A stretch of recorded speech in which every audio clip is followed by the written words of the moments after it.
Maya didn't mind the shouting. Shouting was loud, predictable, and gave you a direction to run. What broke Maya was the silence, the way the circle of girls would part like a closing wound when she approached, and the way the cafeteria table seemed to grow longer and emptier the moment she sat down. At 10 years old, Maya had discovered a terrifying truth. You don't have to be hit to be broken. You just have to be made invisible. In the world of developmental psychology, we often focus on the bruises we can see, but there is a specific surgical kind of trauma that happens. Not when a child is systematically cast out by their peers. While some children learn to fawn or please to survive, Maya chose a different path of the nervous system. She became a ghost. She mastered the art of the freeze response. She stopped speaking, stopped reacting, and eventually stopped feeling. This wasn't just a shy phase, it was a biological lockdown. Maya was trapped in a cycle where the very people who were supposed to be her community had become her apex predators.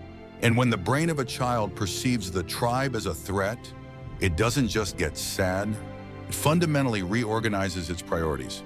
It stops focusing on learning and starts focusing entirely on surviving the next 6 hours.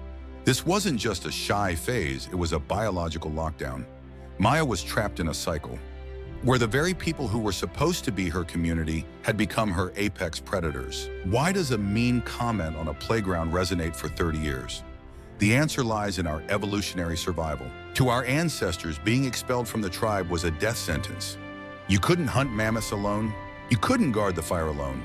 Because of this, the human brain evolved to process social rejection in the anterior cingulate cortex, the exact same region that processes physical pain. When Maya was told she wasn't invited, her brain didn't register a hurt feeling. It registered a broken leg. To a developing mind, isolation is an emergency. For Maya, school became a daily exercise in social scanning. While other kids were thinking about fractions or recess, Maya's amygdala was on a permanent high alert. She wasn't looking for friends anymore. She was looking for exits. She was analyzing the micro frowns, the popular girls, and the aggressive posture of the boys in the back row. This is the hyper-vigilant brain. It is a brain that has traded its curiosity for a shield. The tragedy of childhood bullying is that the bully eventually leaves, but they leave behind a proxy. By age 12, Maya no longer needed anyone to tell her she was weird or unwanted. She had internalized the insults so deeply that they became her own inner monologue. This is a psychological phenomenon known as introjection. To maintain a sense of control, a child will think, if I hate myself first, it won't hurt as much when they hate me. Self-loathing becomes a form of armor. Maya developed what psychologists call hyper-independence. She decided that if the world was going to reject her, she would simply never need the world. She became the student who never asked for help, the teenager who never cried, and the girl who lived entirely inside the fortress of her own mind. She mistook her frozenness for strength. She thought she was winning because she no longer felt the stings, not realizing she had simply turned off the lights in the room of her emotions. Fast forward 15 years. Maya is 25, successful, and composed. To her colleagues, she is the ice queen, efficient, distant, and impossible to rattle. But inside, the 10-year-old girl is still holding her breath. The freeze response of her childhood has matured into an adult life of emotional anesthesia. Because she spent her formative years suppressing her reactions to avoid being targeted, she now struggles to access joy, intimacy, or spontaneity. When someone tries to get close to her, her nervous system doesn't see love, it sees vulnerability. And vulnerability is the X on the back of a target. This is the hidden cost of the successful survivor. They are often high achievers because they are fueled by a desperate need to be unassailable. Maya worked harder than everyone else so that no one could ever find a reason to criticize her. But she was lonely. She was still that girl at the cafeteria table, sitting in a crowded room, waiting for the moment everyone realized she didn't belong. How do we dismantle a fortress that was built to save our lives? For Maya, healing didn't come from forgiving the bullies, it came from internal relocating. She had to realize that the ghost version of herself wasn't her personality, it was her protective gear.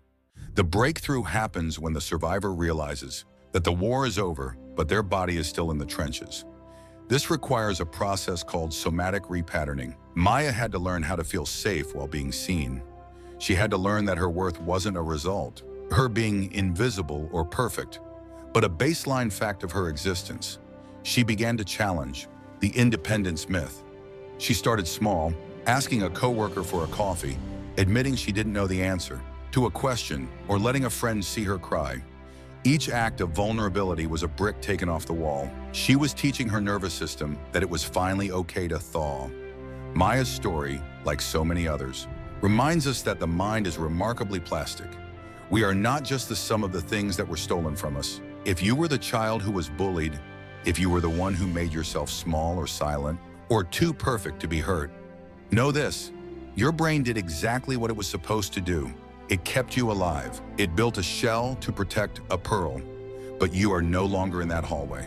You are no longer at that table. The architecture of isolation can be renovated. You can take the hyper-vigilance that once scanned for threats and turn it into a deep, soulful intuition. You can take the silence that was once a prison and turn it into a sanctuary of self-reflection. Maya stands at a window now too, but she isn't looking for a way out. She is looking at the world, and for the first time, she is invited. Not because someone gave her a seat, but because she finally realized she carries the chair with her wherever she goes. You are here, and that is more than enough.